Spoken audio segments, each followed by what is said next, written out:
Hello there friends, Pete here, and in this video we're going to be reading some more letters sent to Nintendo Power. When I did a few of these letters for a recent consolation episode talking about Nintendo Power, there was some pretty positive response.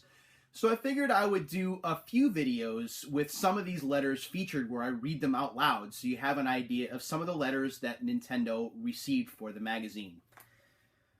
This first letter comes from the April 1997 issue of Nintendo Power, and you can see this has Blast Corps on the cover.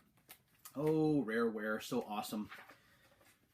In this issue, just so you have an idea of where we are in the time frame, the magazine covers Blast Corps, Doom 64, Turok Dinosaur Hunter, Wayne Gretzky's 3D Hockey, Super Metroid, Super NES Doom, Kirby Star Stacker, and Game & Watch Gallery. So that gives you an idea of the games in terms of when this magazine was published. Now, by this time in Nintendo Power's lifetime, we were talking about letters to the editor as part of the Player's Pulse section. In this letter that I'm going to read to you comes from Jeff Gustafson via the internet. So he doesn't give an address. He obviously sent this letter via email. And the letter goes as follows. I've played Nintendo about as long as it's been in America. And now we're blessed with the N64, bringing us Mario with virtually limitless control. Yet, under a pile of dust, we see the old NES. It is my favorite system. Don't get me wrong, Super Mario 64 has endless possibilities, and Super NES's Final Fantasy III has the most intriguing story of any game I have ever known. But nothing can compare to the creativity of the NES. NES designers didn't have the 3D play control or CD sound, so they needed a plot so thick that players couldn't escape. My advice to all of you is this. Dust off your old system and relive your childhood. For the price of an N64 game, you could buy an NES with one controller and at least 2 games. It's funny how back in 1997, we were actually looking at the NES already in this favorable, nostalgic, almost retro kind of light. Granted, by this time in 1997, here in the United States, the NES was 12 years old, so it's not necessarily old, but it's interesting that we had already established this stigma, or not this stigma, but this sense that the NES was going to be this venerable system that would be around for a long time. And wouldn't you know it, as we fast forward 19 years later, the NES is still considered one of those systems that you kind of want to spend money on more than the newest or latest greatest thing. You actually want to pick up these NES games and relive your childhood. So I thought that that was pretty interesting. No snark here. I thought that that was a great letter. The last set of letters I'm going to read comes from this issue of Nintendo Power, which takes us back to July of 1995. On the cover here, you see Donkey Kong Land. And let's see what some of the other games are. We've got Donkey Kong Land, Judge Dredd, Nosferatu, Jungle Strike, and Animaniacs, as well as Power Instinct, SWAT Cats, Power Rangers the Movie, and World Heroes Jet.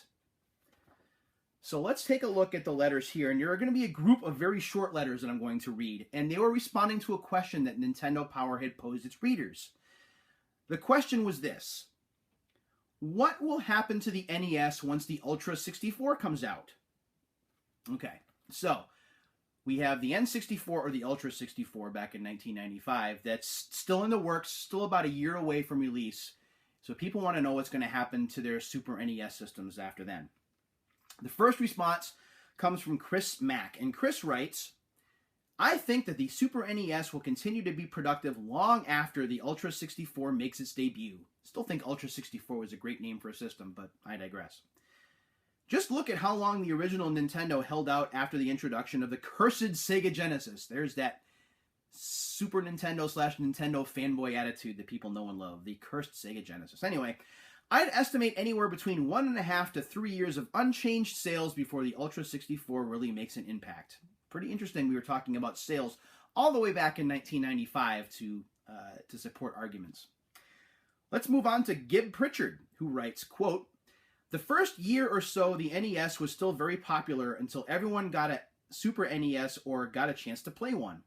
I still think Super NES will be popular, but in a few years I think it will end up like the NES, pitched away and only played now and then. Here's what Brett Matulis said. The NU64 sounds pretty neat. You ask what is going to happen to my SNES? Well, it's staying right where it is. You go, Brett. I'm worried about what is going to happen to your magazine. Right when SNES came out, I couldn't afford it. AFFORT, that's all right.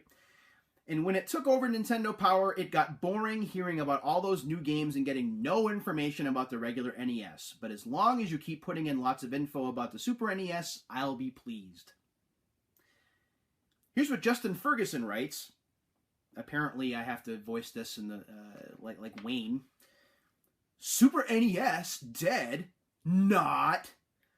There is plenty of spunkiness left in the good old Super. No siree. I'll be playing it loud into the 21st century. When the day comes that I don't play it anymore, I'll have it frozen along with me in a cryonics capsule along with my favorite games and be sent into space. Hopefully one day Data from Star Trek The Next Generation might find me drifting in space and unthaw me along with my 16-bit companion and my stash of favorite games. Assuming Dr. Crusher can fix me and that the Replicator can make me a TV set, I'll be playing it loud in the 26th century. Okay. Last one. This one comes from Kellen Cummings. Kellen writes, do not destroy the SNES until the princess joins a gardening club, Samus goes to a nursing home, and Mario and Luigi's idea of a little action is playing croquet. Long live Super Nintendo. This has been a look back at letters to the editor / Player's Pulse in Nintendo Power magazines. I'll do more of these videos from time to time here on the channel. As always, thanks for watching, and feel free to leave some comments below about your own reactions to these letters or what you might have written to Nintendo Power back when you were younger. Take care, everybody.